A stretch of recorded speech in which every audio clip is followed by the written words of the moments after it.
Pak Aris, gimana kabarnya hari ini? Waalaikumsalam. Alhamdulillah Pak Yusuf. Terima kasih atas waktunya pada kesempatan ini. Sesuai kemarin kita janjian bahwa hari ini kita akan wawancara mengenai bagaimana pengalaman Bapak pengambilan keputusan di sekolah Bapak. Kemudian saya nantinya akan menyampaikan beberapa pertanyaan mengenai pengambilan keputusan di sekolah Bapak terkait dengan nantinya tentang kasus-kasus ya dilema etika di sekolah. Baik, terima kasih Pak Yusuf. Memang dilema etika ini merupakan sebuah kasus yang cukup sulit untuk diputuskan. Kenapa? Karena di dalamnya sama-sama mengandung dua kebenaran yang bertentangan, gitu kan. Bagaimana kita mengidentifikasi dari kasus-kasus tersebut? Ya tentunya identifikasi yang pertama itu kita harus menentukan dulu ada tidak nilai-nilai yang bertentangan dari kasus-kasus tersebut. Kalau misalkan memang ada nilai-nilai yang bertentangan, kemudian kita pun harus menentukan siapa saja orang-orang yang terlibat. Kemudian untuk mengidentifikasi selanjutnya adalah kita harus mengumpulkan bukti dan fakta.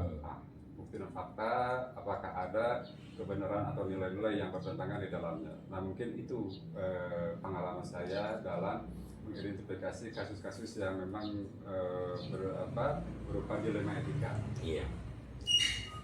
Jadi dalam mengidentifikasi kasus-kasus ya yang selama ini Pak Aris terapkan, yaitu pertama mengidentifikasi jenis kasusnya dulu. Betul. Jenis kasusnya dulu. Jadi, nah kemudian kan tadi mengidentifikasi kasus dilema etika itu benar dan benar. Betul. Itu memang sulit. Nah, berdasarkan selama ini langkah-langkah atau prosedur yang dilakukan Pak Aris, karena tadi sulit ya sulit sekali dalam menentukan langkah-langkah apa atau prosedur apa yang Pak Aris lakukan selama ini. Prosedur dalam pengambilan keputusan dilema etika itu ya tadi kan ya seperti yang saya bilang sebelumnya bahwa memang ini kasus itu merupakan kasus yang sangat rumit sekali, karena di dalamnya itu sama-sama benar, bukan kasus yang merupakan hitam putih di mana yang satu dan salah yang satu benar, gitu kan. Nah, tentunya ada beberapa hal atau prinsip yang biasanya kita pakai. Yang pertama dalam mengambil keputusan itu, apakah kasus ini harus kita putuskan berdasarkan rasa kasihan terhadap pihak-pihak yang terlibat, itu kan. Kenapa? Karena memang nantinya pasti ada salah satu yang dirugikan, gitu kan. Walaupun ada salah satu pihak yang dirugikan, tetap kita harus mendapatkan kepentingan bersama, gitu kan. Yang kedua, apakah kasus ini lebih tepat bila kita putuskan berdasarkan peraturan ataupun regulasi yang ada. Dan yang terakhir, biasanya saya menggunakan prinsip berdasarkan hasil.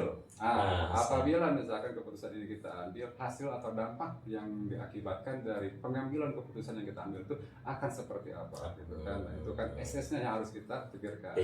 Yang selanjutnya. Nah, kemudian yang gini kan, kalau di sekolah itu kan kasusnya itu bisa terjadi pada guru dan juga pada anak. Nah, di sini kan pasti akan ada perbedaan ketika ada dilema etika dan dilema yang terjadi pada siswa dan pada guru. Nah sekarang yang selama ini Pak Aris yang dianggap paling efektif untuk penanganan khususnya anak yang misalkan yang melanggar atau melanggar yang termasuk dilema etika itu gimana? Kalau misalkan anak, gitu kan, ya kita jangan lupa prinsip-prinsip daripada pendidikan, bahwa kita itu mengedepankan kepentingan siswa, gitu kan. Dalam mengambil keputusan pun kita jangan pernah lupa untuk mempertimbangkan daripada kepentingan siswa itu tersebut. Jadi jangan sampai merugikan. Saya untuk siswa itu biasanya kami di sekolah berdasarkan hasil musyawarah dengan semua pihak terkait, gitu kan. Itu lebih kepada berdasarkan rasa kasihan kita kepada anak tersebut. Karena rasa kasihan pun akan kesinambungan dengan hasil akhir gitu kan, dari rasa kasihan kita itu bakal bermuara kepada hasil akhirnya anak itu akan seperti itu. Ya. Nah sekarang kalau yang terjadi kalau di guru bagaimana? Kalau seandainya terjadi kepada guru itu kan mereka itu jauh lebih dewasa daripada anak.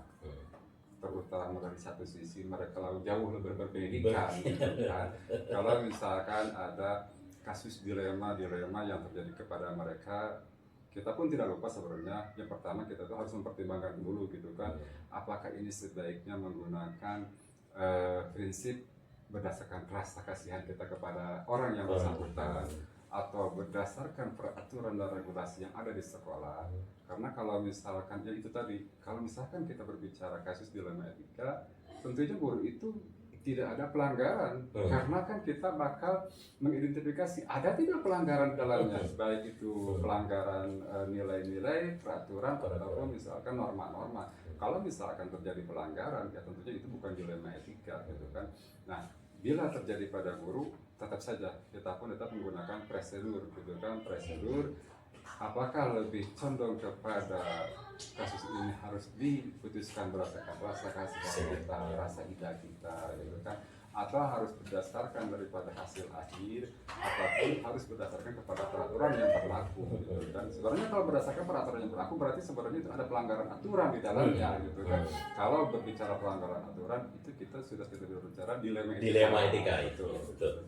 Nah sekarang yang pernah Pak Aris lakukan, tantangan apa ketika Pak Aris dalam mengambil keputusan khususnya dalam dilema etika, bukan kasus rujukan moral.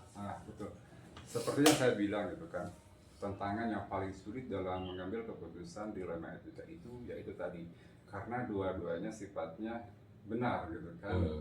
Tidak ada yang benar ataupun tidak ada yang salah gitu kan, tapi mana yang benar dan mana yang paling benar. Nah, kita harus benar-benar gitu kan memikirkan secara baik-baik dari kasus tersebut. Nah, itu yang memang yang menjadi sebuah dilema bagi kita gitu dalam mengambil keputusan gitu kan. Itu merupakan sebuah tantangan. Kenapa? Karena dalam setiap mengambil keputusan pasti selalu ada pihak-pihak yang merugikan.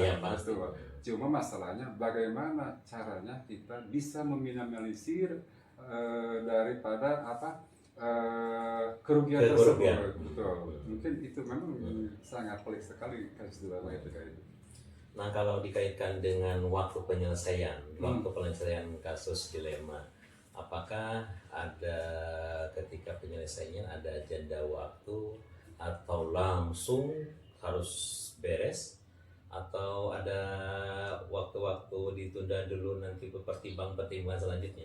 Oh iya, biasanya begini, kita menyelesaikan kasus itu melihat daripada kasus itu sendiri, seberapa sulit kasus itu untuk diselesaikan. Kalau misalkan memang kasus itu benar-benar sulit, butuh pemikiran yang matang, butuh musyawarah dengan guru, butuh perencanaan untuk mengambil keputusan, ya tentu kita jadwalkan. Tapi kalau dirasa kasus itu misalkan tidak perlu untuk perencanaan yang matang atau pemikiran yang terlalu ini, karena misalkan kasusnya ringan, ya kami selesaikan pada waktu itu juga.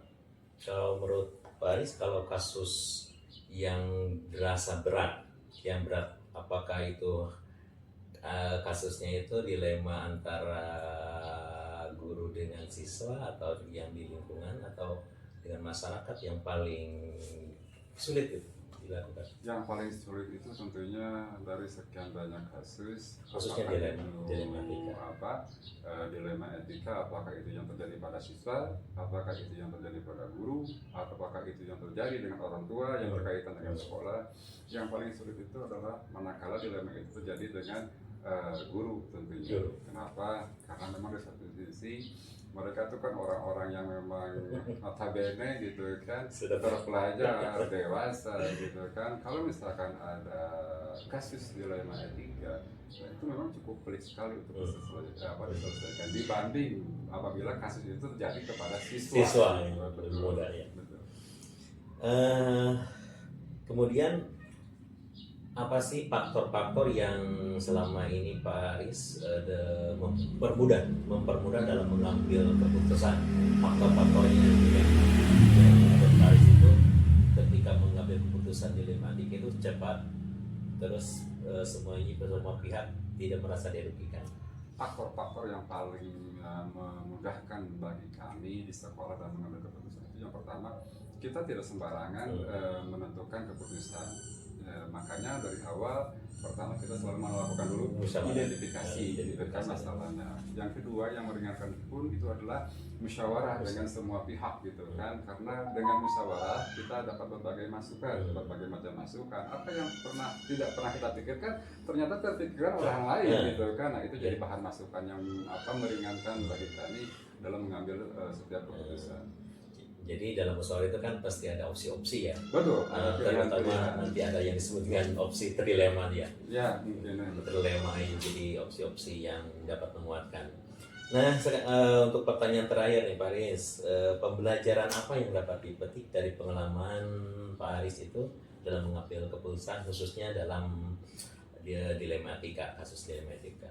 Pengalaman yang dapat kita ambil dalam setiap pengambilan keputusan dilema etika itu yang pertama tentunya jangan terburu-buru dalam mengambil sebuah keputusan, karena apapun keputusannya akan selalu ada pihak yang dirugikan. Itu yang pertama. Yang kedua, lakukan selalu musyawarah dengan semua pihak, karena dengan musyawarah kita dapat masukan-masukan, jalan terbaik, langkah terbaik dalam mengambil keputusan. Dan yang ketiga, dalam setiap pengambilan keputusan, setelah kita lakukan pengambilan keputusan, selalu lakukan refleksi. Itu yang paling penting. Apa dampak dari keputusan yang kita ambil? Nah, itu bisa jadikan kita pengalaman dalam mengambil keputusan ke depannya. Mungkin itu yang bisa saya sampaikan kepada Pak Yusuf. Ya, terima kasih Pak Aris atas waktunya, atas kesempatannya hari ini. Saya juga mendapatkan pengalaman bagaimana cara mengambil keputusan-keputusan khususnya dalam dilematika yang terjadi pada guru ataupun siswa di sekolah. Terima kasih. Sama-sama Pak Yusuf. Sama-sama.